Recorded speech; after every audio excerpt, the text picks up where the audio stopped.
je suis Anne-Charlotte Roussel Et je suis Maëlle Franquin. et nous sommes les coprésidentes du Prix Dauphine pour l'art contemporain de l'édition 2026. Donc le Prix Dauphine pour l'art contemporain, c'est une initiative portée par les étudiants du Master de Management des organisations culturelles de l'Université Paris-Dauphine qui existe depuis 2014. Et cette année, pour cette 13e édition, et comme toutes les autres années, on a lancé un appel à projet pour des duos de curateurs-artistes parce que le but de ce prix, c'est de mettre en avant du coup ce duo et le dialogue qu'il peut y avoir entre les artistes et les curateurs, en partant de l'idée que le curateur, il n'arrive pas à la fin de l'exposition, mais en fait qu'il est à la base même du projet et qui fait aussi partie de cet élan créateur, si je peux dire, des artistes. Donc on se retrouve pendant 10 jours à la Galerie du Crous qui est derrière nous pour présenter 5 artistes et curateurs, du coup, plutôt installation et film cette année, et on a très hâte de voir ce que ça donne. Donc bonjour à toutes et à tous, moi je m'appelle Zoé Bernardi, je suis artiste. Et bonjour aussi, moi je m'appelle Pierre Duval et je suis le commissaire en lien avec ce très beau projet qui s'appelle Les mots de la tribu, qui est un projet qui est en lien avec le prix Dauphine autour de la notion de désordre. Et avec Zoé justement, on a voulu prendre la notion de la vie et de la caméra, du rush, comme un ensemble de compositions, un montage en désordre, dont elle vient raconter à travers ce film pendant 5 ans cette histoire, cette vie, à la fois entre un documentaire et entre une fiction, quelque chose qui nous amène dans une narration qui est propre à ton histoire. Et donc je te laisse prendre la suite peut-être et expliquer plus en détail qu'est-ce que ça a impliqué. Alors c'est un projet qui porte sur ma famille, que j'ai filmé et photographié durant de longues années. C'est un projet qui s'étale sur plus de 6 ans en fait. Et de ce projet est né Les mots de la tribu. Ma famille, elle est assez marginale puisqu'elle est composée de mon père qui est un ancien hippie, ma mère qui est une ancienne punk, mon beau-père qui est un ancien forain et ma grand-mère qui est une Madalton aux cheveux roses. Et ils vivent tous ensemble en fait. Et moi du coup j'ai archivé ce mode de vie qui est assez singulier et marginal et qui est plein de vie et pour le coup de désordre qui faisait un lien fort avec le thème de cette année. Non, mais c'est vrai que la notion de désordre, en fait, il est venu assez naturellement chez tous les deux. Puis tu avais vraiment envie de nous présenter ce film qui a pris du temps. Moi j'ai vu évoluer aussi ce film sur presque 3 ans maintenant. J'ai vu les tout premiers rushs, donc c'était vraiment pour nous déjà une coopération qu'on mène depuis longtemps, un travail à mener assez à la fois intime, à la fois ce rapport amical et professionnel qu'on a tous les deux.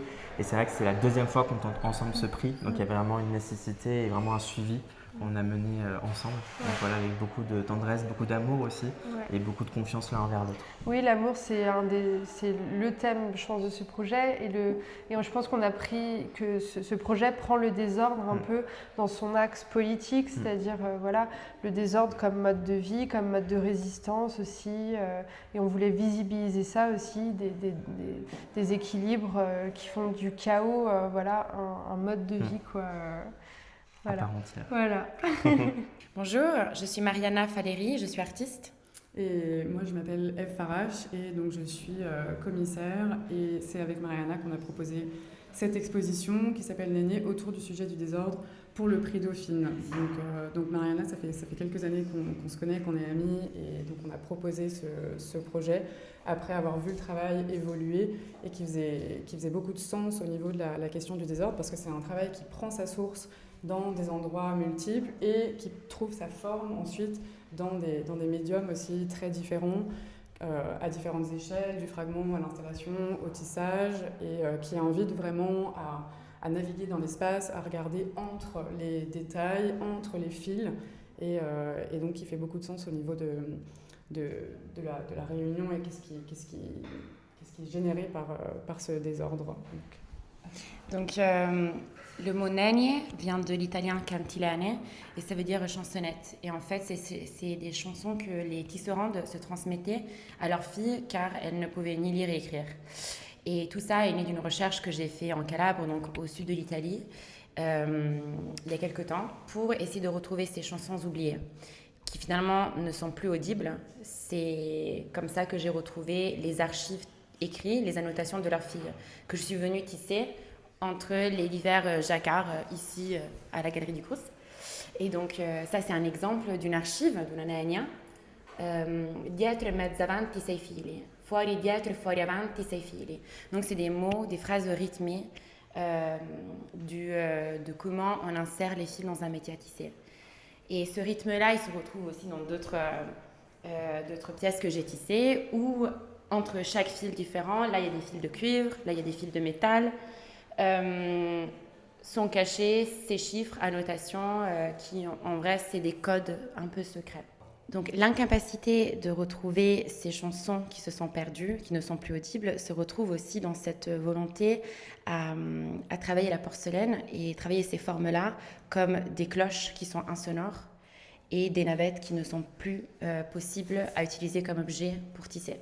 Bonjour, je m'appelle Victoria Gandraman et je suis la commissaire d'exposition pour une des installations de la 13e édition du Prix Dauphine d'art contemporain. Bonjour, je m'appelle Amandine Massé, je suis l'artiste lauréate avec Victoria Gandraman pour l'installation Pala Bourdoun au Prix Paris Dauphine de cette année. Cette année, le thème du prix était axé autour du désordre. Et donc ce qu'on a décidé de faire avec Amandine, c'est une installation assez complète avec plein d'œuvres de divers moments de sa carrière d'artiste. Une installation qui approche le thème du désordre du point de vue des souvenirs et de la manière dont les souvenirs sont intangibles, de la manière dont on ne peut pas tout à fait savoir quelle est la part de vérité que ces souvenirs-là contiennent. Donc c'est vraiment un désordre intérieur, un désordre qui n'est pas physique, qui n'est pas tangible, mais qui peut évoquer des éléments divers à toute personne. C'est vraiment une installation qui ne parle pas seulement du désordre, du point de vue donc aussi des souvenirs, mais aussi dans sa matérialité. Du coup, dans ma pratique artistique, je vais utiliser beaucoup de reliques mémorielles que je vais assembler ensemble dans des diverses couches avec du latex, de la broderie, de la cire et du papier peint, que je vais assembler pour justement créer ce désordre mémoriel qui vont apparaître ici dans ces installations comme des murs fantômes où un peu tout va exploser, se mélanger, etc. Et dessus, je vais venir y broder des poèmes en provençal et qui vont évoquer un peu la vie, le temps qui passe, etc.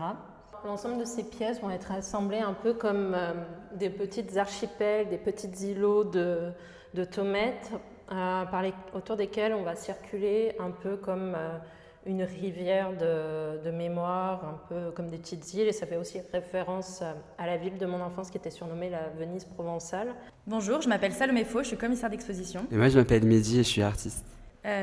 Ici, on est dans une installation immersive pensée autour de la thématique du désordre. L'idée, c'était de réfléchir à comment est-ce qu'on pouvait répondre à cette thématique. Ici, c'est par l'amour et l'autodéfense, puisque on déambule dans une logique serpentinale qui reprend la forme de la figure de la déesse anatolienne kurde Shamaran.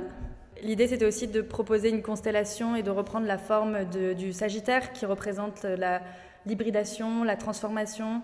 Et donc dans l'idée de l'exposition, on déambule au milieu de charms qui sont en fait des sculptures pensées et assemblées un peu comme le corps du serpent ou de la serpente. Et du coup, il y avait justement tout ce rapport à la résistance, aux mythologies aussi, de comment on reprend les mythes et comment on les réinterprète. Donc c'est un mythe que mon père me racontait quand j'étais enfant, d'une déesse serpente qui combat en fait l'ordre en fait et le patriarque et qui le tue après l'avoir tué. Et du coup en fait il y avait cette idée de recréer ces charms avec des bijoux traditionnels, des friendship bracelets, des perles, des pierres et d'avoir comme de talismans, de totems d'autodéfense avec cette flèche qui vient un peu au milieu délimiter l'espace et qui parle aussi du rapport au corps, à l'invisible et qui pointe un peu le reste de l'exposition. Et au mur, on a des gifs. Donc, c'est des impressions sur métal d'images que je récupère sur WhatsApp, de ma grand-mère, des échanges quotidiens de grand-mère, de tante. Il y avait l'idée de les un peu déformer et avec l'oxydation du métal dans le processus de transfert. On a une perte de l'image aussi. Et je trouvais qu'il y avait ce lien entre la brillance, mais aussi entre la rouille qui rouillait à la fois les bijoux, mais aussi à la fois les transferts et la perte d'image aussi. Du coup, voilà, il y avait tout ça que je voulais mettre en relation dans cette exposition. Bonjour, je suis Clémence Hoffman, artiste plasticienne travaillant avec le volume, l'installation et le culinaire. Bonjour, je suis Mathilde Badi, je suis commissaire d'exposition indépendante et chercheuse en histoire de l'art contemporain. Pour le prix Dauphine pour l'art contemporain, on propose une installation qui s'appelle Défaut de service, qui est constituée de 3 œuvres, sculptures et performances. Et on a travaillé autour de la mise en crise de l'ordre à travers 3 œuvres qui mettent en scène l'obsession de maîtrise de nos environnements domestiques, des corps, des gestes et des objets sont mis en crise par la fragilité des dispositifs que Clémence donne à voir à travers l'utilisation de médiums fragiles. Et donc dans ces installations, en fait, il y a un véritable agencement des objets, des formes et des couleurs à la manière d'une partition, de manière millimétrée et contrôlée. Et à travers ces installations, les éléments viennent souvent se court-circuiter. Dans l'installation Défaut de service, 3 œuvres sont présentées. Donc, la première, une performance de la bénédiction de bien se nourrir, de la malédiction de vider son évier, qui est une performance constituée de tirages en savon qui vont être nettoyés jusqu'à épuisement ou disparition plutôt des formes sur une durée indéterminée. En écho à ces formes, on a également Vitrine, qui est un ensemble d'objets usuels à l'origine, mais qui sont complètement mis à mal par l'utilisation de matériaux fragiles, comme disait Mathilde, donc cire, savon, sucre notamment, et qui rappelle presque la collection, une collection complètement inutile dans son usage en tout cas. Et enfin, on va avoir la pièce Let Them Dry, qui est un ensemble de 2 matériaux qui rappellent, deux éléments qui rappellent des tâches domestiques et qui nous présentent une tension évidente entre la fragilité de la biscotte et les tendoirs tendus et le matériau du métal contre cette fragilité de la biscotte.